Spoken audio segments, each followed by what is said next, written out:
Sir stress ఇచ్చే మనకి కొన్ని ఏమంటారు స్ట్రెస్ మనకు నేను స్ట్రెస్కి ఫీల్ అవుతున్నా నాలో ఈ సిమ్టమ్ హార్మోన్స్, స్ట్రెస్ హార్మోన్స్ అనేటివి ఉంటాయి. అవి రిలీజ్ కావడానికి చాలా రకాల కారణాలు ఉంటాయి. అంటే స్ట్రెస్ అనేది ఫలానా దానివల్ల వస్తుందని చెప్పడానికి లేదు. స్ట్రెస్ అవాయిడ్ చేయడానికి మనం మెడిటేషన్ అనేది ఒక మార్గం. ఎంతమంది మెడిటేషన్ చేస్తున్నారు?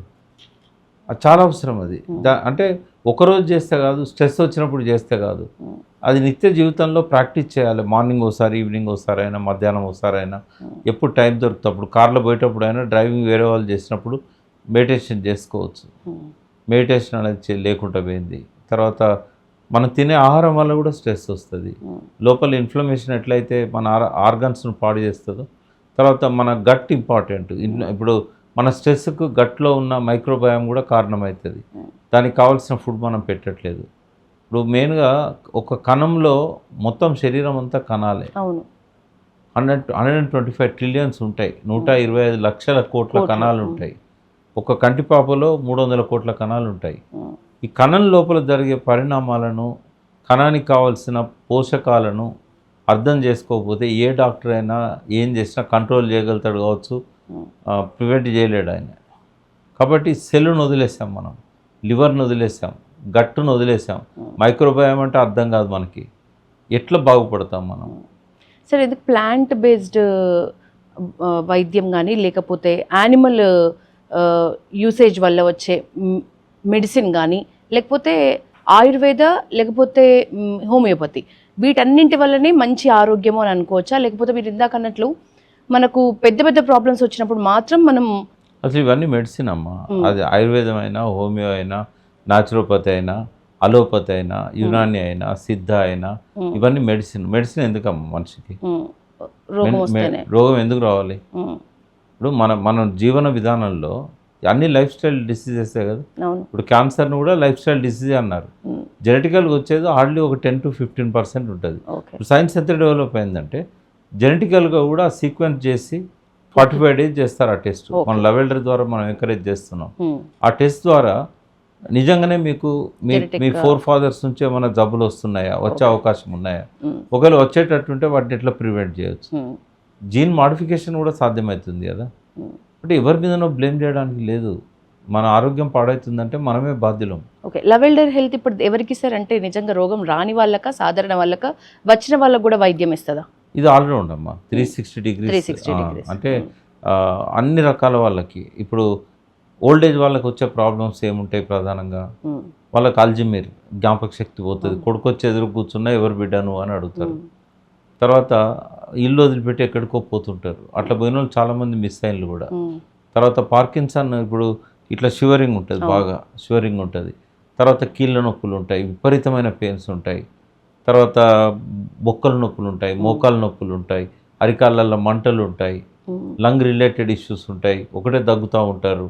ఇట్లాంటివన్నీ కూడా ఇప్పుడు వయసులో ఉన్న వాళ్ళకైతే కొంత ఓవర్కమ్ కావడానికి అవకాశం ఉంటుంది. ఈ ఓల్డ్ ఏజ్లో ఉన్న వాళ్ళు ఎట్లయితారు? ఇప్పుడు జీవితం అంతా కష్టపడి పిల్లల్ని పెంచి అమెరికాకు పంపిస్తారు, ఇక్కడ కూడా హైదరాబాద్ పంపించి ఉద్యోగాలలో చేస్తారు. వాళ్ళు మాత్రం రారు. వాళ్ళని ఇక్కడ ఇల్లు తీసుకొని పెట్టినా కూడా ఎంతోమంది ఎన్ఆర్ఐస్ వాళ్ళ పేరెంట్ల కోసం విల్లాలు కొని, అపార్ట్మెంట్లు కొని, వాళ్ళు ఇక్కడ ఉండకపోతే కిరాయిలకు ఇచ్చుకుంటారు. ఎందుకు అని అంటే వాళ్ళు ఓల్డ్ ఏజ్ హోమ్లో ఉంచమంటే పరాయి వాళ్ళమా, మాకు ఎవరు దిక్కు లేదా, మా కూరంత ఉన్నది, వాళ్ళు పోయి ఊళ్ళోనే ఉంటామంటారు. ఊళ్ళో ఎమర్జెన్సీ మెడిసిన్ దొరకదు. అప్పటికప్పుడు ఏమన్నా హార్ట్ ప్రాబ్లం వచ్చినా కూడా ఏది ఉండదు. అంటే నేను బాగా వీళ్ళ సమస్యలన్నీ అర్థం చేసుకున్న తర్వాత వీళ్ళ కోసం ఏం చేస్తే బాగుంటుందని చెప్పి ఒక 5-6 months మేము బాగా ఆలోచించి చాలామంది డాక్టర్లతో మాట్లాడి అన్ని రకాల వైద్య విధానాలను ఇంటిగ్రేట్ చేస్తూ లెవెల్డర్ హెల్త్ కేర్ అనేది పెట్టాము. ఇక్కడ ఏంటంటే కొన్ని వైద్య విధానాలలో పరిష్కారం బాగుంది. ఇప్పుడు ఉదాహరణకు పాము కుడుతుంది, అప్పటికప్పుడు పాము కుట్టినాక యాంటీవెనమ్ ఇంజెక్షన్ తీసుకోవాలి. అది అలోపతిలో వచ్చిన ఒక మంచి మార్పే అది. బట్ ఆ యాంటీవెనమ్ ఇంజెక్షన్స్ ఇళ్లలో పెట్టుకోరు కదా, అవి ప్రైమరీ హెల్త్ సెంటర్లలో ఉంటాయి. వాళ్ళకి అప్పటికప్పుడు వెహికల్ దొరికి వాళ్ళు ప్రైమరీ హెల్త్ సెంటర్ పోయేసరికి ఆ విషయం ఎక్కింది అనుకోండి, చనిపోతాడు. ఏం చేయాలి అప్పుడు?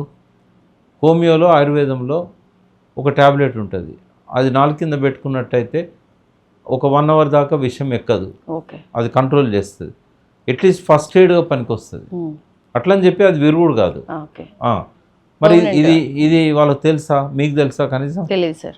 మరి ఇప్పుడు అంత పేరెంట్స్ గ్రామాలలోనే ఉంటారు కదా, వాళ్ళు ఏం చేయగలుగుతారు? అమెరికాలో ఉండి వాళ్ళకి ఫోన్ చేస్తారు, పాము కుట్టిందమ్మా నాయనకు, మరి ఏం చేయాలంటే ఏం చేస్తాడు? ఆయన అంబులెన్స్ ఫోన్ చేస్తాడు.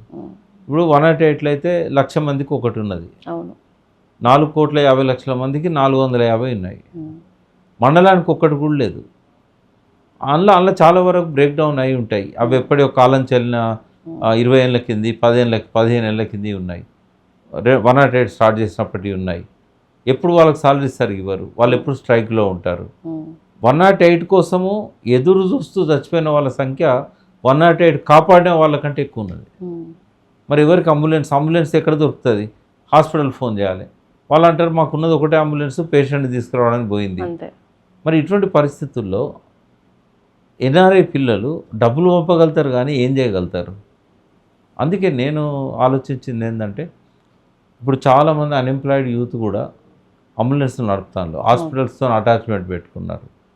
అట్లా మొత్తం రాష్ట్రం, మన తెలుగు రాష్ట్రాలు రెండు కూడా ఇంటిగ్రేట్ చేసాం. శ్రీకాకుళం నుంచి మొదలుపెట్టి ఆదిలాబాద్ దాకా ఎమర్జెన్సీ కేర్ ఇవ్వాల్సి వచ్చినప్పుడు ఫస్ట్ ఎయిడ్ కోసం ఇమ్మీడియట్గా అక్కడ దగ్గర ఉన్న హాస్పిటల్కి పేషెంట్ని తీసుకుపోవడానికి అంబులెన్స్ ఏర్పాట్లు, వాటితో పాటుగా అక్కడ హాస్పిటల్స్లో డాక్టర్లతోని హాస్పిటల్స్తోని అరేంజ్మెంట్, ఇవన్నీ ఇంటిగ్రేట్ చేయడం అనేది మాకు 6 నెలలు పట్టింది.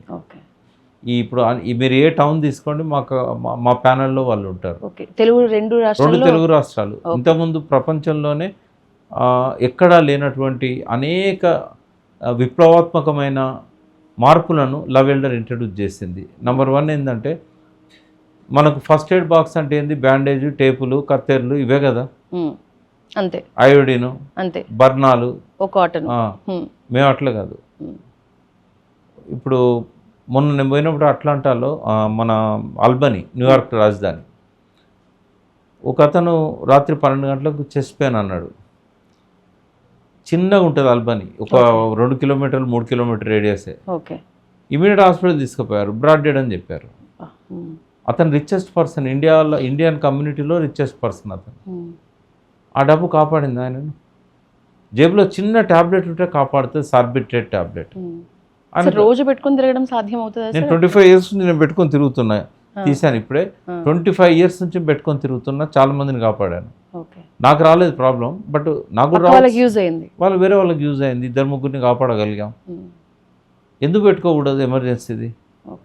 అందుకే మేమేం చేసామంటే, ఎమర్జెన్సీ అంటే ఒక హార్ట్ అటాక్ వచ్చినప్పుడు కాపాడడానికి, అంటే టెంపరీగా ఒక 1 అవరో హాఫ్ అన్ అవరో మిమ్మల్ని ఆ స్ట్రోక్ నుంచి కాపాడడానికి, హార్ట్ అటాక్ నుంచి కాపాడడానికి అది పనిచేస్తుంది. బట్ లాంగ్ డిలే అయితే అది కూడా కాపాడదు.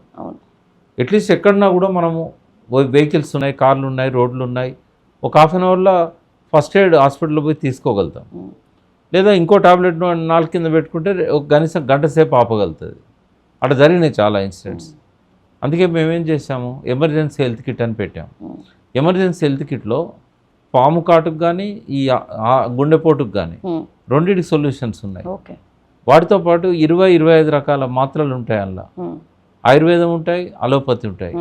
ఇప్పుడు సడన్గా రాత్రి late night dinners, food poisoning అవుతుంది, తెల్లారినాక బోత్స్లే దవాఖానకు అని చెప్పి ఏం చేస్తారు, నెగ్లెక్ట్ చేస్తారు. ఫ్లూయిడ్స్ అన్నీ వెళ్ళిపోతాయి, లూజ్ మోషన్స్ అయ్యి సోడియం పొటాషియం లెవెల్స్ మారిపోయి చనిపోతారు. తెల్లారిదాకా బతకాలి కదా. అందుకే ఫస్ట్ ఎయిడ్ ఏం చేయాలి, మనం మోషన్ ఆపాలి, ఎలక్ట్రాల్ పౌడర్ ఇవ్వాలి, అవన్నీ ఉంటాయి. అందులో చలి జ్వరం వస్తుంది, ఎన్ని దుప్పట్లు కప్పినా కూడా జ్వరం కంట్రోల్ కాదు. ఆ రాత్రి 24/7 గ్రామాలలో ఉండేవి కదా మెడికల్ షాపులు, మరి వాళ్ళు ఏం వేసుకోవాలి? వాళ్ళు ముందు జాగ్రత్తగా పారాసెటమాల్ అదో ఇదో పెట్టుకొని ఉంటే కొంతవరకు బెటర్. ఆ రాత్రి ఎవరికి ఫోన్ చేయాలి, ఎవరు చెప్పాలి?